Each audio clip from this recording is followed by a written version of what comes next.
Campaign committee joint convener Ramya Rao గారు ఉన్నారు. ఎక్కడి నుంచి దరఖాస్తు చేసుకున్నారు మేడం మీరు? కరీంనగర్ నుండి చేసుకున్నానండి. కరీంనగర్ పార్లమెంటరీకి సంబంధించి అప్లై చేసుకున్నాను. గతంలో కూడా నేను కరీంనగర్ అసెంబ్లీకి అడగడం జరిగింది. అప్పుడున్న సమీకరణాల వల్ల బీసీని ఎన్నిటి చేయడం జరిగింది. గతంలో నేను కరీంనగర్ అసెంబ్లీకి అడిగినప్పుడు చీఫ్ గా రేవంత్ అన్న గారు నాకు మాట ఇవ్వడం జరిగింది. కల్వకుంట్ల కుటుంబం అన్యాయం చేసిన కాంగ్రెస్ కుటుంబం న్యాయం చేస్తుంది అని చెప్పారు. ఇప్పుడు గౌరవ ముఖ్యమంత్రి రేవంత్ అన్న గారు అన్న మాట నిలుపుకుంటారు తప్పకుండా. ఎందుకంటే నేను ఉద్యమ బిడ్డను, తెలంగాణ ఆడబిడ్డను.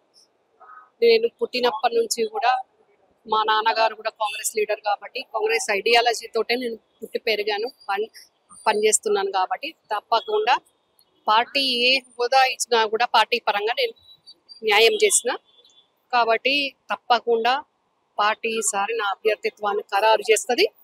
17 లోక్సభకు సంబంధించి మెజారిటీ సీట్లు ఈసారి మహిళలకు కేటాయించాల్సిందిగా కూడా నేను అధిష్టానాన్ని కోరుతున్నాను. కరీంనగర్ పార్లమెంటరీకి సంబంధించి తప్పకుండా ఈసారి నన్ను అభ్యర్థిగా కన్ఫర్మ్ చేయాల్సిన అవసరం ఉంది. ఎందుకంటే ఇప్పటికి చాలా ఎలక్షన్స్ పోయినా కూడా నాకు అవకాశం రాలేదు. ఈసారి తప్పకుండా అవకాశం రావాల్సిన అవసరం ఉంది. ముఖ్యంగా ఏ కరీంనగర్ గడ్డ నుంచి అయితే తెలంగాణ ప్రదాత సోనియమ్మ గారు తెలంగాణ ఇస్తా అని చెప్పినరో మళ్ళీ అదే కరీంనగర్ గడ్డ మీద కాంగ్రెస్ జెండా ఎగరవేయాల్సిన అవసరం ఉంది. కాబట్టి తప్పకుండా అక్కడ అవతల 2 పార్టీల నుంచి ఎవరు వచ్చినా కూడా వాళ్ళని మట్టి కరిపించే విధంగా నేను పనిచేస్తా, పోటీలు ఉంటా, గెలిచి చూపిస్తా. అసెంబ్లీ ఎన్నికల్లో కూడా టికెట్ ఆశించారు మీరు, టికెట్ కూడా రాలేదు. ఈసారి నమ్మకం ఉందా లోక్సభలో ఖచ్చితంగా బరిలో ఉండబోతున్నా నేను అనే నమ్మకం ఉందా? తప్పకుండా ఉంది. ఎందుకంటే తప్పకుండా సోనియా గాంధీ గారు కానివ్వండి, ప్రియాంక గారు కానివ్వండి, రాహుల్ గాంధీ గారు కానివ్వండి మహిళా లీడర్షిప్ ను తప్పకుండా ఎంకరేజ్ చేస్తాము అని చెప్తున్నారు, అట్లనే చేస్తున్నారు. కాబట్టి అప్పుడు వివిధ సమీకరణాల వల్ల అసెంబ్లీకి సంబంధించి నాకు అవకాశం రాలేదు. కానీ ఈసారి తప్పకుండా పార్లమెంట్ అభ్యర్థిగా నాకు అవకాశం వస్తుంది. గౌరవ ముఖ్యమంత్రి రేవంత్ అన్న కూడా నాకు న్యాయం చేస్తా అని మాట ఇవ్వడం జరిగింది. ఏ అవకాశం వచ్చినా రాకున్నా, టికెట్ వచ్చినా రాకున్నా, పార్టీ ఎలాంటి హోదా ఇచ్చినా నేను బాధ్యతగా పనిచేసిన, న్యాయం చేసిన కాబట్టి ఈసారి తప్పకుండా నాకు అవకాశం ఇవ్వాల్సిందిగా అధిష్టానాన్ని కోరుతున్నాను. ముఖ్యంగా గతంలో రాజశేఖర్ రెడ్డి గారు మాట ఇస్తే ఎట్లా మాట తప్పలేదు, ఇప్పుడు రేవంత్ అన్న గారు కూడా మాట ఇచ్చిన వాళ్ళకు నిన్న కూడా ఇంద్రవెల్లి సభలో అన్నగారు చెప్పారు, మహిళలకు ప్రతి మహిళ కష్టపడ్డ మహిళకు నేను అన్నగా అంటా ఉంటా అన్నారు.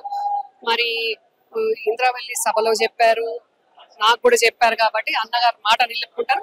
తప్పకుండా కరీంనగర్ మీద కాంగ్రెస్ జెండా ఎగరవేసి మరి గౌరవ ముఖ్యమంత్రి రేవంత్ అన్న గారికి, తెలంగాణ ప్రదాత సోనియమ్మ గారికి నా గెలుపు పత్రాన్ని నేను అందించాను.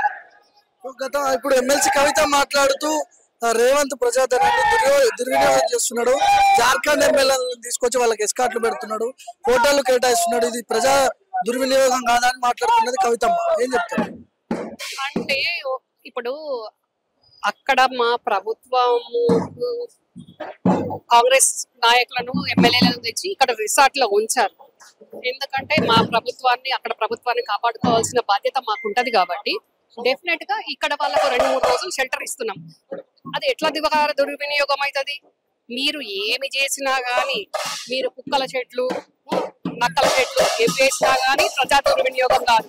కానీ మేము మా పార్టీ ఎమ్మెల్యేలను క్యాంపుకు తరలించి 2-3 రోజులు షెల్టర్ ఇస్తే మీకు ప్రజా దుర్వినియోగంలో కనిపెట్టిందా? మరి మీరు ఎంత ప్రజలను 9.5 సంవత్సరాలు మీరు ఎంత ప్రజా దుర్వినియోగం చేసిండ్రు అది తెలంగాణ ప్రజలందరికీ, దేశ విదేశాల్లో ఉన్న ప్రజలందరికీ కూడా తెలుసు. ఏదో ఒకటి మాట్లాడాలి, లైమ్ లైట్ లో ఉండాలి, మా ప్రజలు మమ్మల్ని మర్చిపోవద్దు అనే విధంగా ఈ ఫ్రస్ట్రేషన్ లో ఏది వస్తుంది ఎంతకు అంటే అంతకు మాట్లాడుతున్నారు. విగ్రహాలు పెట్టాలంటుంది కదా, మరి గతంలో ఎందుకు పెట్టలేదు? 9.5 సంవత్సరాలు వాళ్ళే ఉన్నారు కదా. నువ్వు ముఖ్యమంత్రి బిడ్డవే కదా, నువ్వు ఒక జాగృతిక అధ్యక్షురాలివే కదా, నువ్వు గతంలో ఎంపీవి కదా, మళ్ళీ ఎంపీఓడి పైన మళ్ళీ మేనేజ్మెంట్ కోటాలో ఎమ్మెల్సీ ఉన్న ఎమ్మెల్సీవి కదా, మరి నువ్వు ఎందుకు చేయలేకపోయినావు? మీ నాన్నే ముఖ్యమంత్రి కదా. మరి ఇప్పుడు వచ్చి మా ప్రభుత్వం రాగానే నువ్వు మళ్ళీ మెమరాండం లేచుకుంటూ జ్యోతిరావు పూలే విగ్రహం పెట్టాలి అని అంటే మరి అది మీడియా కోసమా, లేకుంటే నన్ను ప్రజలారా మర్చిపోకండి అనడానికా? అది దేనికి నిదర్శనం? ప్రజలందరూ కూడా గమనిస్తున్నారు ఎవరి చిత్తశుద్ధి ఏంటి అని. 6 గ్యారెంటీలు విషయంలో 60 రోజులు దాటిపోయింది, ఇంకెప్పుడు అమలు చేస్తారు అంటున్నాం. ఎక్కడ దాటిపోయింది 60 రోజులు? ఈ రోజుకే 60 రోజులు మా ప్రభుత్వం వచ్చి, మా ప్రజా ప్రభుత్వం వచ్చి ఈ రోజుకే 60 రోజులు ఎప్పుడు దాటిపోయాయి? మరి వాళ్ళకంతా దాటిపోయినట్టు అట్లా వాళ్ళకు 60 రోజులు కాకముందే వాళ్ళ ప్రభుత్వం పోయి, బీఆర్ఎస్ ప్రభుత్వం పోయి 6 ఏళ్ళు అయినట్టు వాళ్ళంతా ఫ్రస్ట్రేషన్ లో ఉండి వాళ్ళు మాట్లాడుతున్నారు. కానీ ఈ రోజుకి మా ప్రభుత్వం వచ్చి 60 రోజులు. ఈ 60 రోజుల్లో ఏవైతే హామీలు ఇచ్చిండ్రో, ఏవైతే గ్యారెంటీలు చెప్పిండ్రో అవి నెరవేరుస్తూనే ఉన్నారు కదా. ఎంత బడ్జెట్ లేకున్నా గానీ, ఖజానా ఖాళీగా ఉన్నా గానీ, ఎంత కష్టమైనా కూడా మా ప్రభుత్వం పనిచేస్తూనే ఉంది కదా.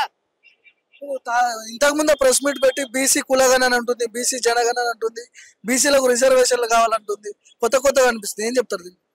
నేనేం చెప్తున్నాను అండి, 60 రోజులకు వాళ్ళ ప్రభుత్వం పడిపోయి 6 ఏళ్ళు అయినట్టు వాళ్ళు ఫీల్ అయ్యి ఫ్రస్ట్రేషన్ ఉన్నారు.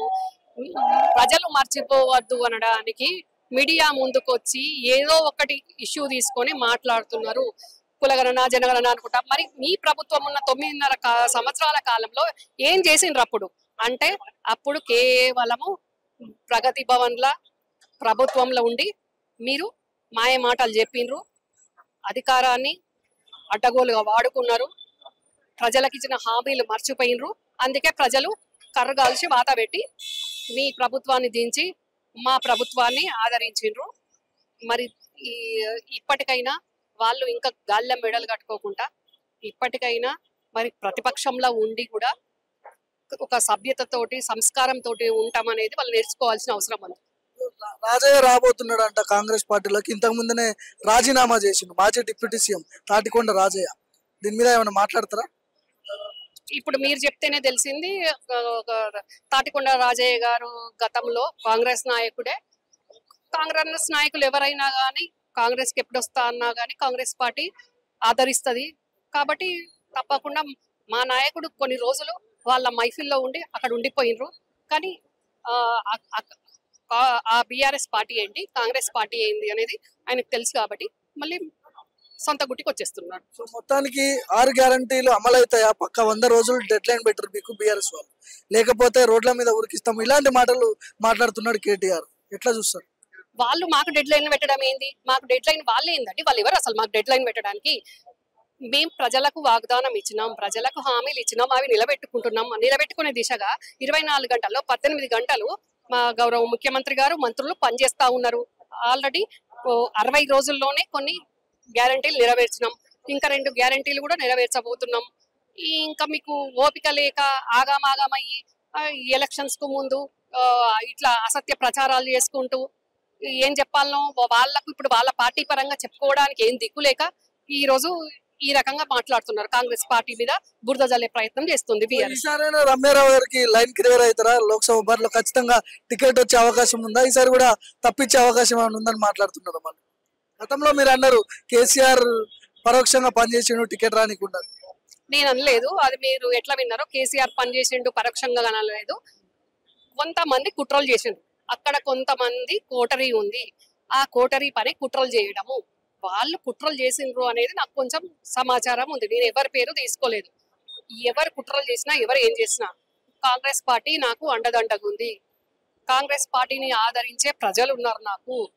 కాబట్టి తప్పకుండా నేను అక్కడ ఎవరు వచ్చి నా క్యాండిడేట్ గా, కేసీఆర్ రానియండి ఇంకెవరు రానియండి, ఎవరు వచ్చినా గానీ కాంగ్రెస్ జెండా కరీంనగర్ మీద ఎగరేసి చూపించే సత్య నాకు, ఆ సామర్థ్యం శక్తి సత్తా రమ్యారావుగా నాకుంది. సో ఇది ఖచ్చితంగా గతంలో చాలా కుట్రలు జరిగినాయి నా మీద, అసెంబ్లీ ఎన్నికల్లో టికెట్ రానికుండా చేసిరని రమ్య గారు చెప్తున్నారు, రమ్యారావు గారు. కాకపోతే ఇప్పుడు లోక్సభ బరిలో కరీంనగర్ నుంచి ఆమె ఆశిస్తున్నది టికెట్ ఇస్తే ఖచ్చితంగా గెలుస్తుందని ధీమా వ్యక్తం చేస్తుంది.